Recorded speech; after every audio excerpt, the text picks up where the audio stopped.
to the second part of baking tools and equipments familiarization.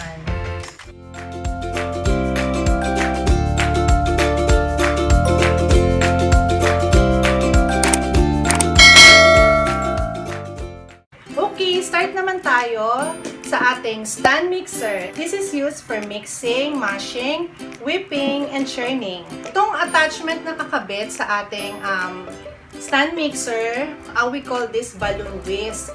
We use this for baked goods that are lighter in texture such as chiffon, angel food cakes, at saka meringue. Yan, mga light lang yon.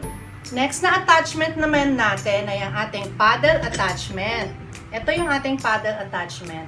It's most effective for creaming butter and sugar. Para din ito sa mga not too heavy mixture like cakes, cookies, frostings, pwede ring mashed potatoes. Ngayon naman, ang ating dough hook. Ito ang ating dough hook. When you're working with heavier doughs, ito ang gagamitin natin. Like, halimbawa, gumagawa tayo ng bread, ng pizza, ganyan. Dough hook is the best option. Ito yon. So, pag ito ginamit natin sa mga dough, baka mag-overheat ang ating stand mixer. So, kailangan, pag heavy ang ibe-bake natin, like mga bread, etong gamitin natin, dough hook. Muffin pans. Ang ginagamit natin ito for baking, syempre, muffins, ayan, tapos cupcakes, pwede natin itong gamitin. Meron tayong mga sizes ng ating muffin pans.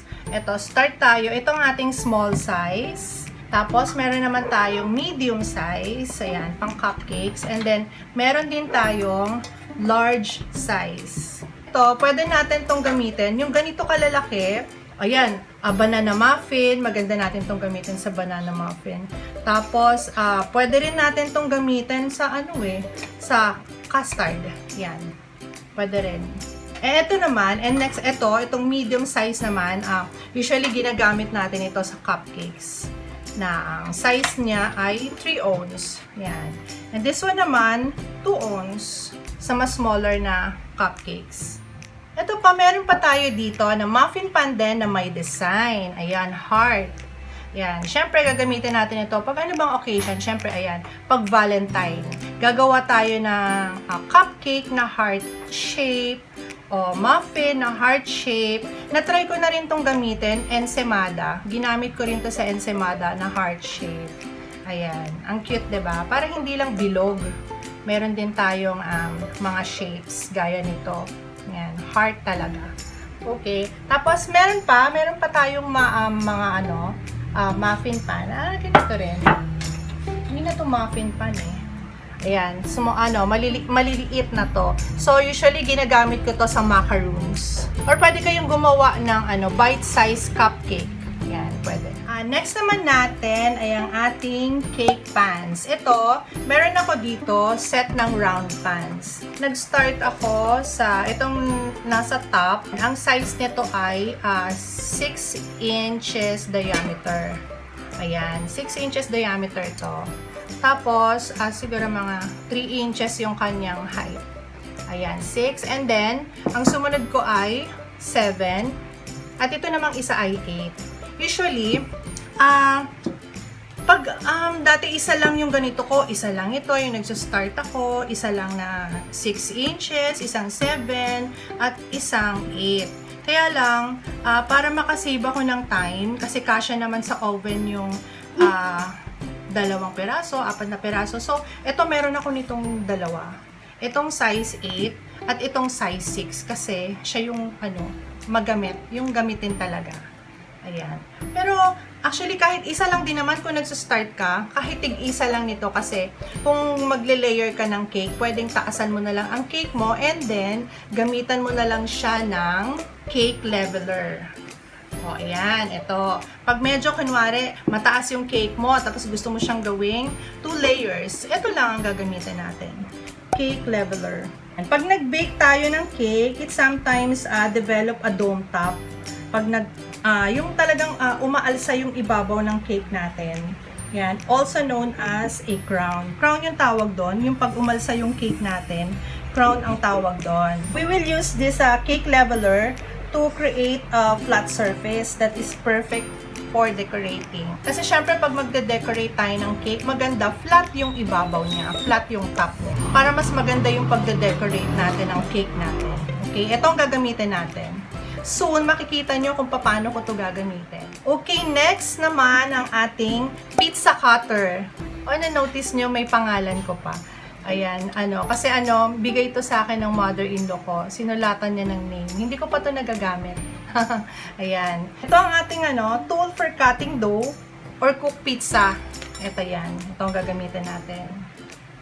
Next naman natin ay ang ating loaf pan. Ayan. Ito, loaf pan. Ang loaf pan, may mga sizes din siya. Itong una na to ay small. And then, meron tayong medium. And meron tayong large.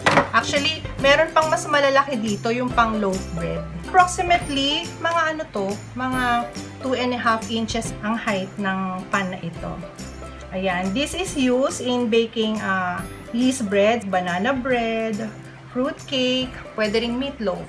Pwede rin natin gamitin dito ang meatloaf. Ayan. Ang next naman natin ay ang ating saucepan. Ito ang ating saucepan. This is a deep stove top pan with a long handle. This is used to cook sauce o kaya mga fillings natin. Fillings ng ating mga cake. Yan, dito natin siya lulutuin. Ang maganda pinapartner natin dito ay wooden spoon. Yan. Pag gagamit tayo or pag magluluto tayo ng mga filling natin, maganda, wooden spoon yung gagamitin natin para hindi ma-scratch yung bottom ng pan. Next, ang ating ice cream scoop. Yan. It ensures your muffins and cupcakes and cookies are in uniform size and shapes. Ayan. Maganda to. Tapos pag ginamit natin to, pwede rin natin tong gamitin pag gagawa tayo ng cupcake. Pangkuha natin dun sa butter, pangsalin natin dun sa ating muffin pan. Ito ang gagamitin natin para hindi messy. Next is our, Next is our pie pan. Ginagamit natin ito pag gagawa tayo ng mga pies like egg pie, buko pie, pizza, yan. Pwede natin tong gamitin. And then, meron tayo dito na molds. Ito, pwede natin tong gamitin. Ito, ginamit ko to nung gumawa ako ng ensaymada. Itong ginamit ko for ensaymada. And ito naman, pwede siyang gamitin. Pwede rin sa ensaymada. Pwede rin ito for mamon. For ensaymada and for mamon.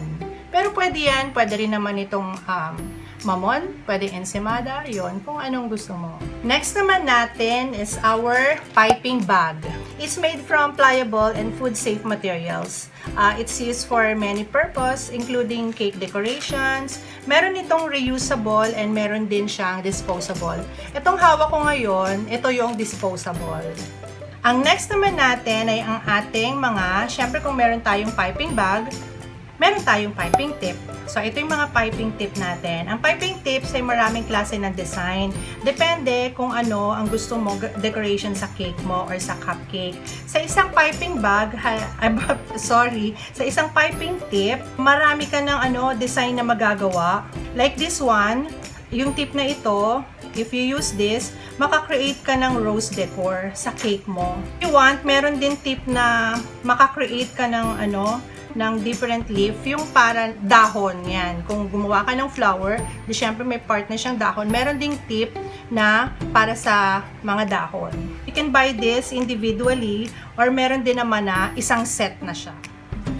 Ito naman ang ating oven. Para sa mga nagsa-start pa lang na mag-bake, pwede natin itong gamitin. Electric oven ito. 45 liters na electric oven. Makakapag-bake na tayo dito.